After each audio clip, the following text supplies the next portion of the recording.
নারী ও শিশু নির্যাতন দমন আইনের সংশোধনীর ব্যাপারে সরকার নীতিগত অনুমোদন দিয়েছে বলে জানিয়েছেন বন ও পরিবেশ বিষয়ক উপদেষ্টা রিজওয়ানা হাসান।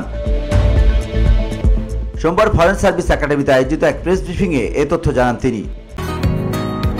বসুন্ধরা, উত্তরা, বনশ্রী, কুড়িল ও বাড্ডা সহ রাজধানীর বিভিন্ন স্থানে অভিজাত ও অত্যাধুনিক মানের ফ্ল্যাট কেনার এক নির্ভরযোগ্য প্রতিষ্ঠান প্লেজেন্ট প্রপার্টিজ লিমিটেড।